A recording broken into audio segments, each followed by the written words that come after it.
Mga may mga nagsasabi, may mga nagsasabi lagi, ba't to reminisce ng reminisce, ba't binabalik sa ganyan?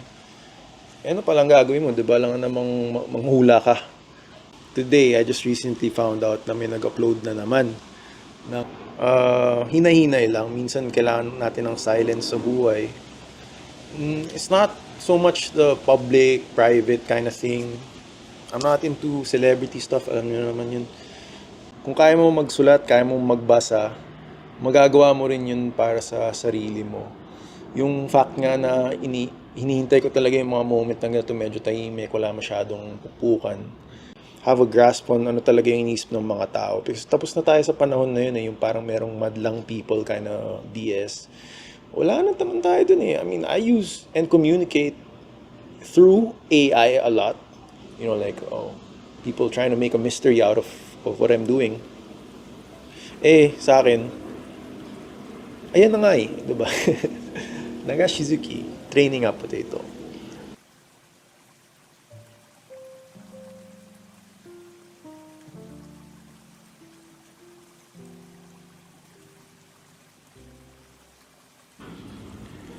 Hey guys, what's up? Rez here. I'm just here recording another Nyonjin crack or like 20-minute style monologue. I always do this every once in a while. Hello. You can like it or you can share it or pakilala nyo ako sa mga friends nyo if you're into this type of content. It's more of the listening content. I just really literally did some farming sa bahay. Uh, yung previous video was all about updating how to address my own career and my own way of living, which I enjoyed a lot. You know, like, I'm pretty, like, chill about producing videos recently. Kasi, it's not like, di ko naman kinakareer yung pag-video eh. I really like just looking at, alam niyo yun, yung patinginan ba of seeing what I'm doing or like seeing myself from a third person point of view, yung ginagawa ko, yung kung ano yung gusto kong gawin ngayon kasi that really helps improve my skill, yung pagpapagaling or honing my craft or I don't know how to explain that literally, but I mean, marami namang nagvi-video na ngayon and ever since na ganun talaga yung gawain nila. Bukod dun, you know, I live in a natural place. We all do. And sometimes, syempre na sasawa ako mag-record sa studio. So gusto ko yung may narinig kong iba. Ngayon, marami nagko-construct ng bahay and it's hard to compete with, you know, mga construction worker because syempre they're earning their day's worth and at some point, you know, like I noticed you have some neighbors constructing their houses and it's not a big problem. But I took it as a cue to, you know, take a break from like podcasting, broadcasting, stuff like that. And then, you know, mas okay pala na you always take a break from what you love doing and then just keep on experimenting while that's happening. So that's what I've been doing recently. I don't know if the listeners here really enjoy this kind of content, but ako, for me, as a content creator, if I enjoy doing this, kailangan mo lang magtiwala dun sa mga nakikinig and sa audience. Eh, meron naman. It's not like there's zero audience. So, and I enjoy like sharing about my craft and what I'm up to now. At the recording of this video, today, I just recently found out na may nag-upload na naman ng Heyday Dreamer, yung career baby video ko na baby face pa ako. I was with some A-lister vloggers, what yun yung tawag nila before. That was 8-12 years ago. And I also made that song when I was in first year college. So, wala lang, it's nice to have like, and I read through the comments, may konting comments na yung unupdated peeps na Where is he now? Ano ba work niya ngayon? Parang ganun yung recently na papansin kong tanong. So parang, I guess it's a game. I'm not gonna lie. I've in the previous video, di ba, I also talked about algorithm and gamifying, di ba? So parang ano, nakakatuwa pag merong ganun aspect, yung parang, di ba, parang nakikigulo yung ibang, I'm sure they know what I'm up to rin naman. So, right now, nakita ko yung video na yon, may magkakaroon lang siguro ng ano. And there were like 1,000 likes. So like, you can imagine, diba? From the people I serve this type of video to, parang you're at the 0.03% of how my natural algorithm can reach. So parang yung reach ko dito, I reach about like 1,000 through my posts here. It's not a problem, pero like when I compare myself to the content I have, like yung content mismo na iba yung nag-upload or ganyan, those stuff reach about like 1,000 likes and more. So parang from my perspective, parang mas nakakagulat yun for me na, I mean, I can't even have 20 likes sometimes. So parang, but this is, at the same time, this is my truth. Diba? Parang, ito yung totoo for me. I wouldn't want to compete with a highly escalated version of me from the past. Na mataas pa yung boses, this likes kind of like that type of music. I'm not a fan of that anymore. And I'm sure even the people I work with or people get to share my life with, they're not a fan of that as well. They're more of a fan of like what I'm into or getting updated nga, diba? So, mga ganun yung mga isip ko ngayon. Bukod dun, I think about language all the time, you know, like I'm 33 years old now, so parang I have at least 3 languages in my head all the time, and it's been quite difficult because of course syempre mas fluent lang talaga ako sa English and it sounds really nice, it sounds really calming.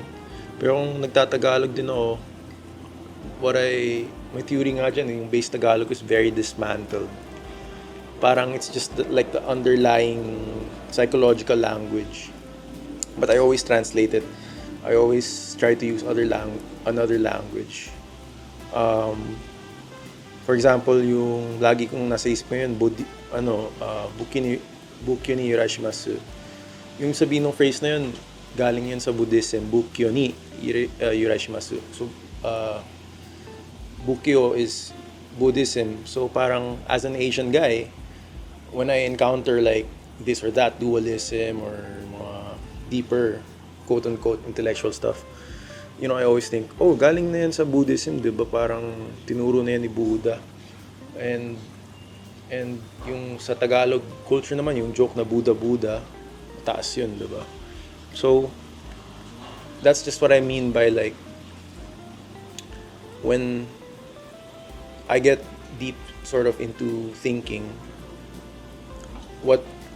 about yung manner of speaking or language to me is like when I'm conversing with anyone or when I'm in deep into conversation with myself, is like I also tend to translate now with the words other, you know, like Asian language words that I know, and that has been my life for these couple of years. So all the more I'm more disconnected with my old self, diba? So parang if you find that kind of statement apologetic or not reverberating with the kind of content you sort of, because I'm also worried, diba? Like I'm worried that, you know, like yun nga, back to the comments thing na parang, oh, ano ba daw ginagawa ni Rez? question mark. Ano ba work niya ngayon? Natatawa ako kasi a couple of people say that, you know, like as if they are NPCs of the world that we are building, di ba? Parang nakakatawa na may game yun. Ano ba bang ginagawa ni Rez Toledo? Ano ba yun? Parang, well, I'm pretty, you know, nire-report ko naman na I'm just really doing Nagashizuki these days. But hindi ako mapag-retire from music work. Marami pa rin umaasa sa music ko. being like 100 people, 200 people definitely.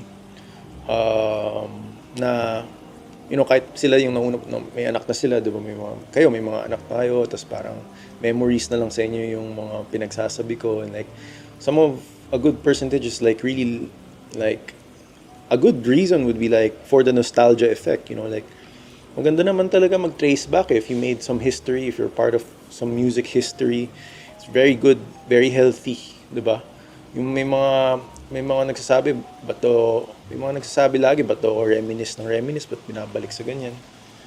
Eh, ano palang gagawin mo? Di ba lang namang manghula ka? Di ba?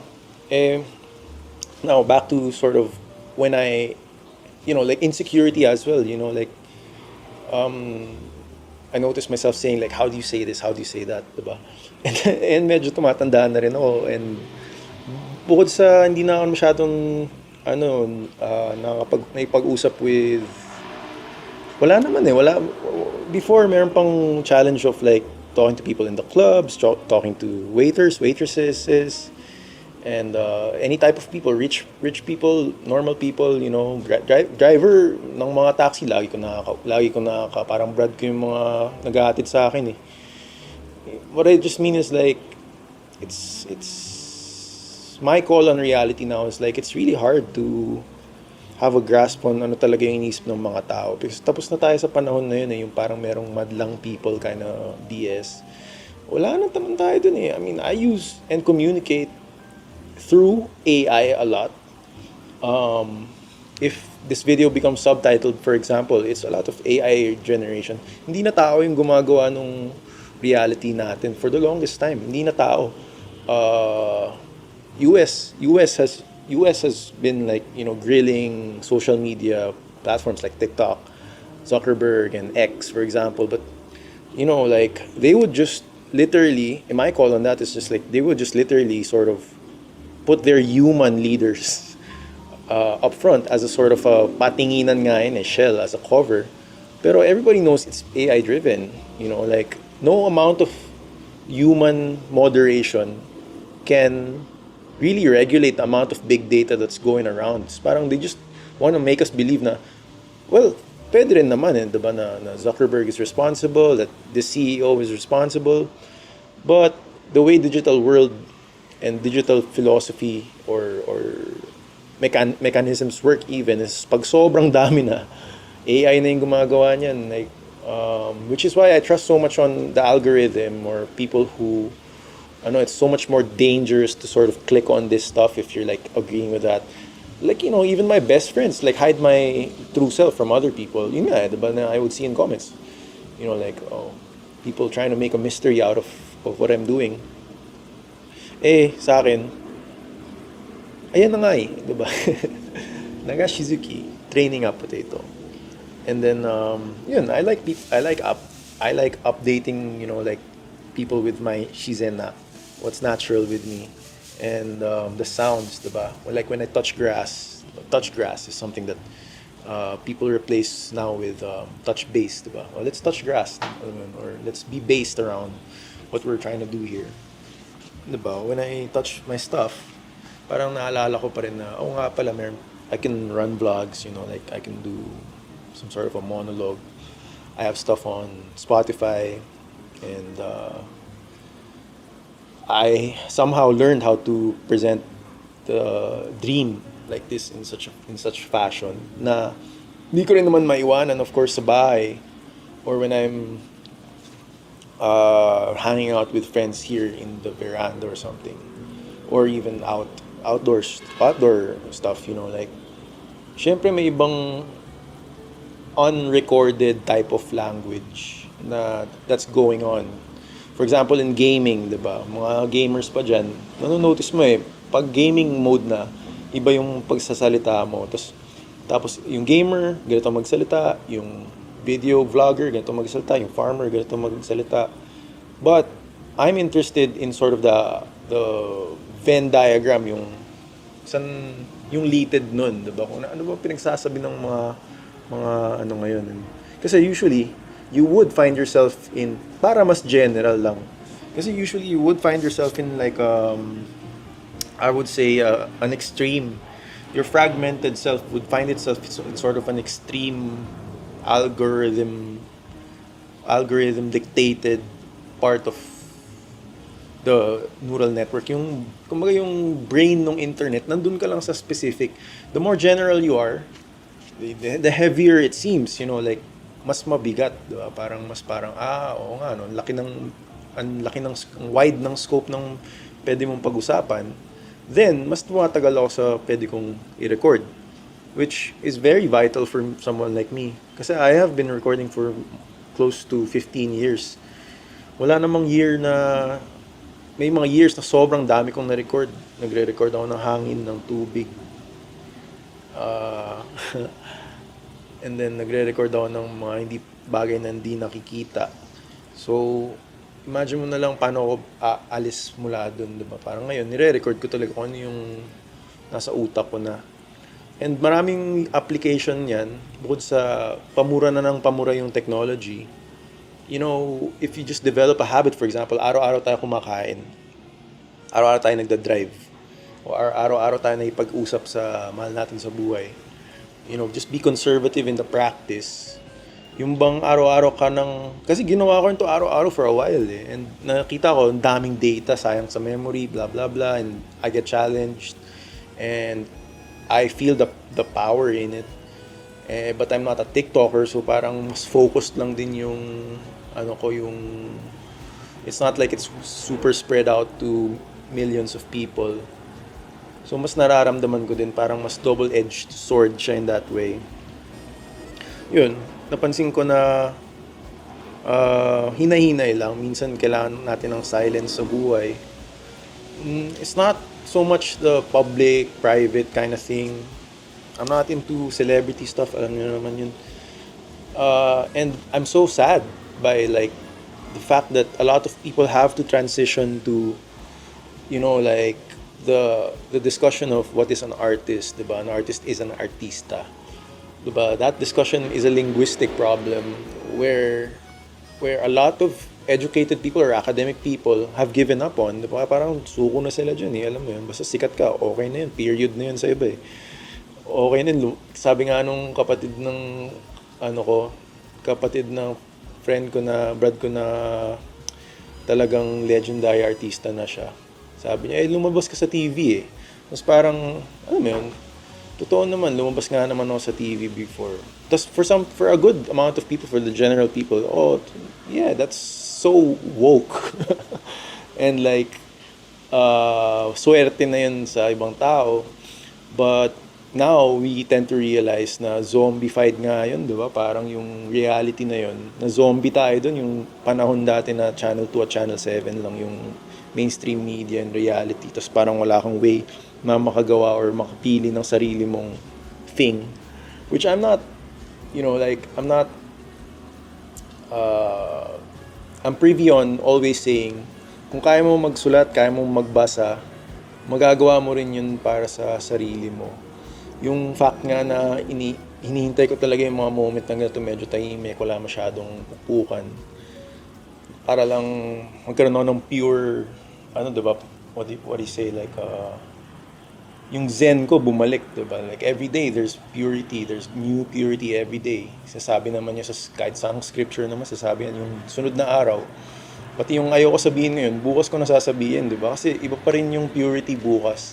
So, I think that's sort of where my natural content is going all the time. Like, where's the stuff going? Like, today, I'm just making mulching, ilalagay yan sa ibabaw ng roots, ilalagay binabalik sa lupa.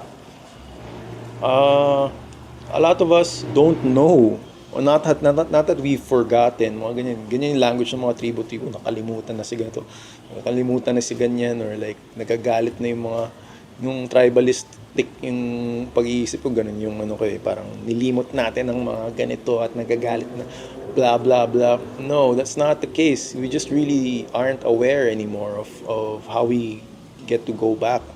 We actually wear a lot of stuff on our feet.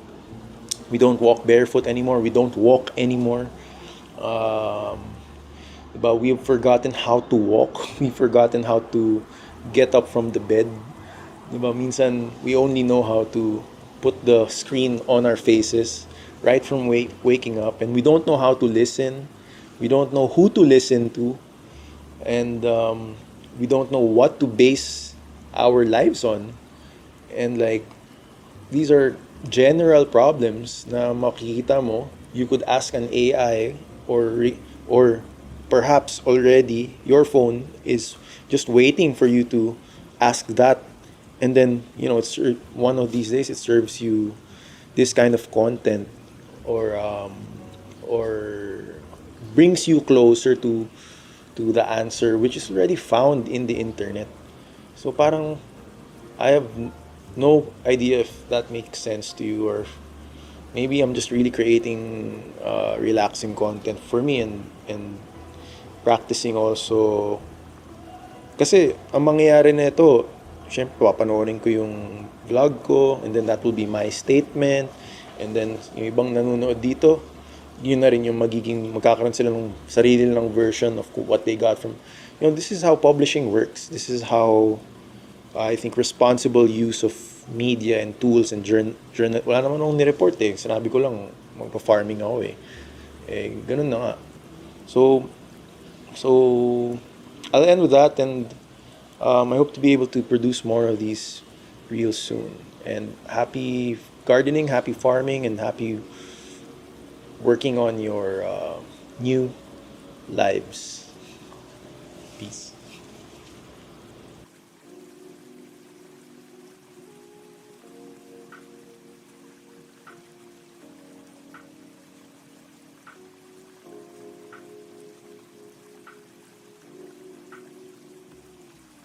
Yung may mga nagsasabi, may mga nagsasabi lagi, ba't daw reminisce ng reminisce, ba't binabalik sa ganyan?